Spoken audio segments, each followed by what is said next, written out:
Hey everyone, welcome back to Buick Outdoors. If you're new around here, my name is Sheldon Marion, and today me and Shelby and the dogs are out here in one of these old burns.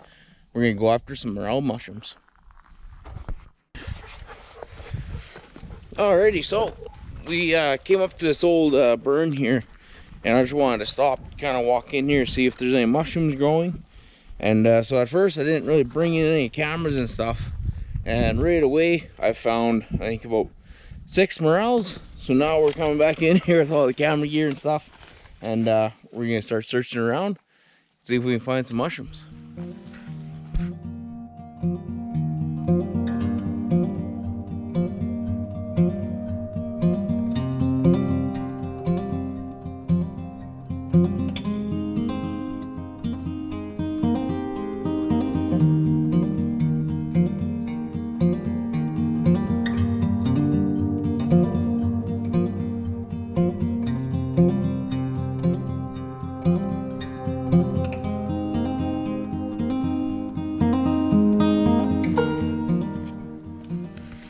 So in this one little patch, just right here, you know, we've pretty well collected almost about half a pound of morels already.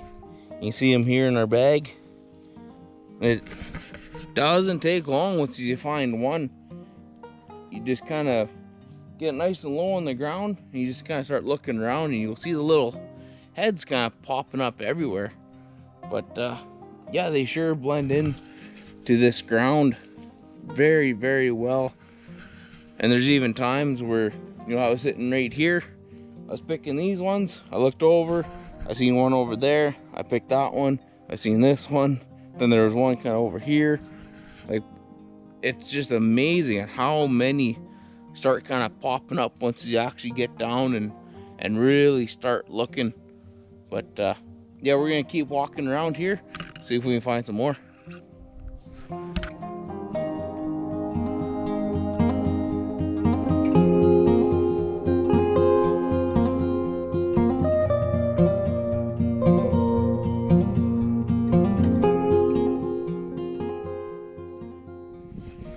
If you guys are kind of wondering where we're at, we're up here in like northeastern BC, and where we're at here today, it used to be a bunch of kind of swamp spruce that was all in here, and a big fire came through here probably, I want to say 2 or 3 years ago.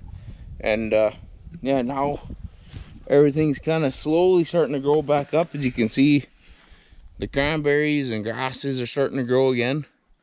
And yeah, so I'm no mushroom expert, but I don't know, once this thing starts to green up, if there's been a burn in your area, I'd suggest, you know, give her a year or two, head out, and then start looking for morels. Alright, so I'll show you again like how well these things hide. You know, there's one right here. That one, that's a pretty big, fat, chunky guy. But look at that compared to the ground there. You know, if it's sitting in the ground like this, like, it's so hard to find these things. But now that I found one again, I'm gonna sit here and pretty well just almost get on my hands and knees and just kind of look at ground level and see. Oh yeah. There's one right there at the base of that tree. Right there growing up. So basically what I'm looking for now, once I find one, is I'm just looking for just the oblong weird shape, or just like the cone kind of sticking up. And when you're down looking, you know, kind of ground level, almost like when you're ground level with it, this brown, you know, you'll see that it almost stands out because it's going against like a green canopy, where when you're up looking down, you know, it's looking down on a brown canopy. So it's slightly easier to find them when you're pretty well on your hands and knees crawling and looking. But I found this one here. Once I started talking, I found that one over there. So now it's basically gonna be yeah, crawling around and just looking for more, because like over there, I'm hoping what ends up happening is once I find one or two, we'll find another half a pound or more again, and yeah, we'll have a whole pile of them. All right, so like I was saying, I seen that one. As I was walking over, I seen this one. I crouched down, found this one. So I found one, started looking around, found 4 more. So 1, 2, or 3 more, I guess. This mushroom hunting is pretty fun once you kind of, if you're going after ones that you know of, then it's pretty fun. These morels, you know, they're very distinctive. They have like kind of like the brain like look. They're mainly cone shape. These are the black morels. There's also blonde morels. They're connected at the base, and when you slice them in half, you'll see that there's no like they're hollow on the inside. So it's a very, very, very easy mushroom to identify. And then any mushroom book and stuff like that, this is going to be one of the ones that they tell you to go after, because it's extremely to identify. There's 1 or 2 lookalikes, but for the most part, they're very easy to distinctively tell which ones are the lookalikes. Like the ones that we found a couple weeks ago, they were definitely the false morels. So from the book, I think this one is called, what is it called? It's one of the false morels, and you have to cook this one, I believe, a certain way, or it'll make you really sick. Oh, if you cook it a certain way, it's edible. But there is the half-free morel that connects like halfway down. Yeah, this just connects right at the very tip.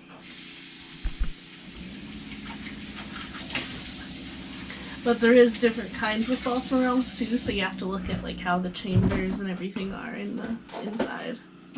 But yeah, I'm gonna keep on searching here and see if we can find some more.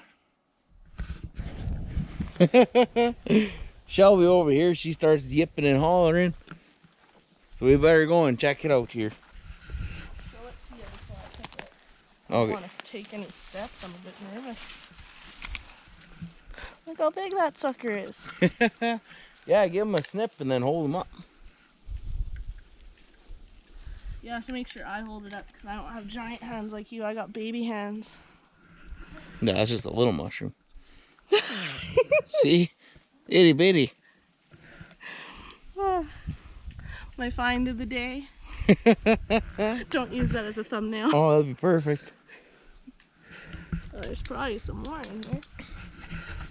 So far what we've been kind of noticing is when we're kind of further into the trees where it's a lot wetter, we're finding a lot less.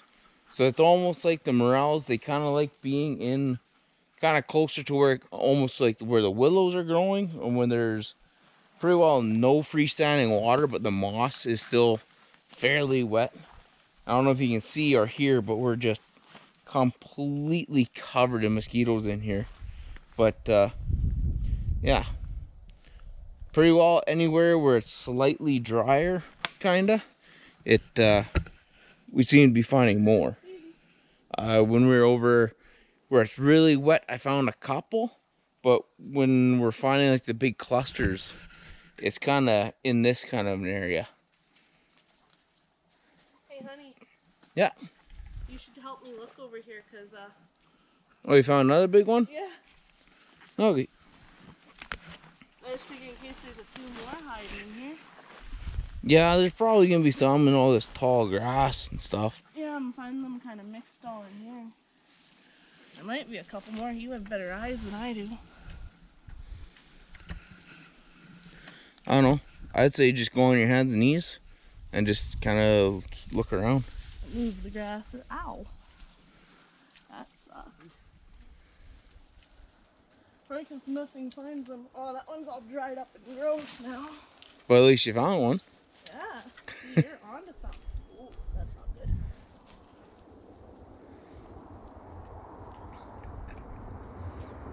Yeah, they get kind of gross on the outer edges, eh? Let's see. Well, as long as it's not too bad. Nothing a little soap can't fix. No, that's just dirt from the road, I think. I think there might be two different kinds, because some of them are like fully black caps, and some of them are kind of like with like the tan stems, and then some are more white stems with like. Yeah, some might be a little like the blonde morels. Either way, we're finding a bunch of mushrooms. We're getting quite the sack here now, so I better get back to it. Start looking for more mushrooms. Well, you guys, we've been in here for not very long at all, really, about an hour. And you can see we got, yeah, I want to say that's about a half a pound of mushrooms that we got. Try to open this up for you so you can see inside. We got quite a few big ones, lots of kind of smallish ones. You know, they're about an inch high, kind of a thing. But yeah, we're still finding them even as we're walking out of here. But I think Shelby's wanting to check out the other side of the road for just a couple of minutes, and then I think we'll be heading out of here, going back to the house, to the kitchen. We're gonna clean these all up, and then we get to cooking these. Alrighty guys, so we made her back into the kitchen here. We have all of our mushrooms all sprawled out here. I went through them all, and there was a couple that weren't looking too good. Some holes in them from bugs and stuff. But basically what I'm going to be doing is I'm going to be cutting them in half, and I'm going to be putting them into this bowl of water. And once they're into the bowl of water, I'm just going to let them soak for a couple of minutes. Just clean off all the dirt, get all the bugs out. We're going to pull them out, put them onto some paper towel, dry them off, and then we'll start cooking them. So I just pulled off a bunch of steaks off of the barbecue, and I'm letting them rest inside here all wrapped up in tin foil. So in the meantime, I'm going to get going on our mushrooms. So here I got my frying pan going. It's on a fairly high heat. It's at about a 7. So I'm just going to add in a couple tablespoons of oil. Today we're using peanut oil. Give that a little stir. Then I'm going to toss in my mushrooms.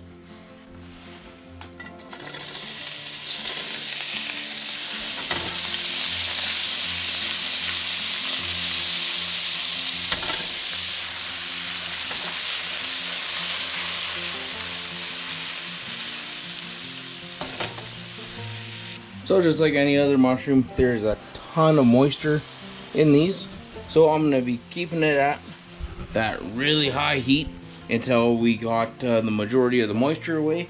And then once the moisture is pretty well gone out of it, then I'll be adding half an onion and 3 cloves of garlic. We'll sweat those out a little bit, and then we'll add a little bit of butter.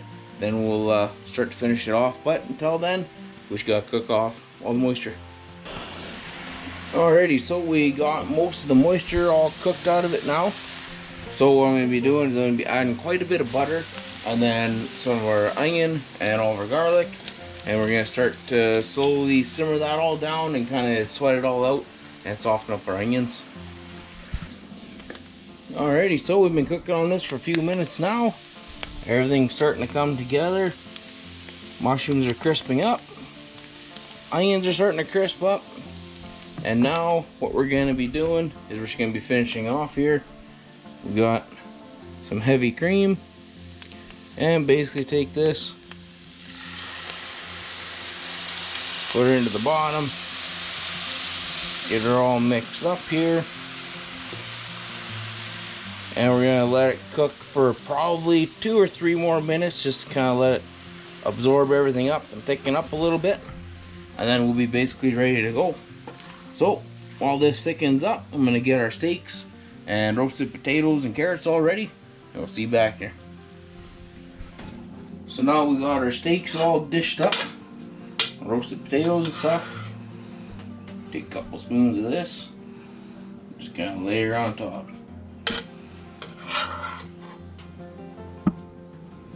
And there you go. Beautiful little Morel mushroom sauce, a little bit of cream on some ribeye steaks with roasted potatoes and carrots. Ready to eat.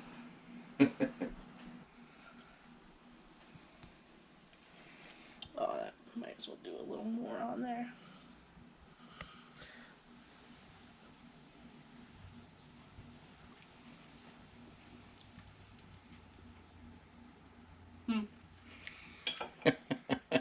You won't like it. Yeah. You might as well give me the rest. You want the rest, eh? Mm-hmm. Yeah, that's typical. Well, there you go, guys. Thanks for coming out, picking some mushrooms with us and cooking up another great meal. If you guys enjoy this recipe, you know, make sure you hit that like button down in the corner. If you enjoyed coming out onto our adventures with us, make sure you subscribe to the channel. Leave us a comment or two, and we'll catch you on the next one. You finding mushrooms, buddy?